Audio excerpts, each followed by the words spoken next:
Brad Williams, Excel Prime. Section 1213.1, calculating dates of holidays.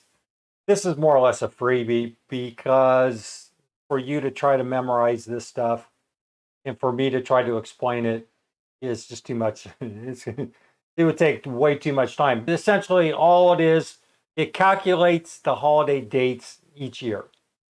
And my only recommendation is use this information, just copy paste it. That's just the easiest way to do it. This is in format feature. In other words, it's still in a function. If you copy it, make sure you carry with it the year up here in A1.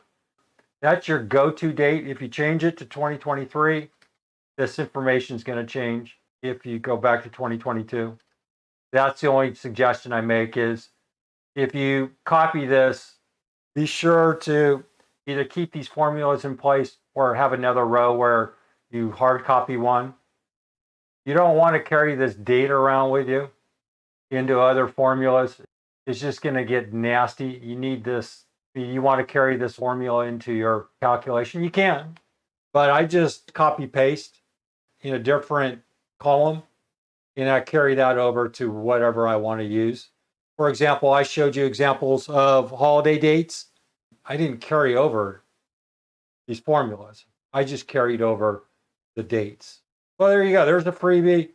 If you're an Excel ninja, you have the time and you want to, on your own, you want to do these calculations on your own, please dive in and see if you can figure out this one here for Easter. All right. Or if you really want to try to figure this out, use this formula. This one is so far out there in left field that I didn't come up with this. Brad Williams, Excel Prime.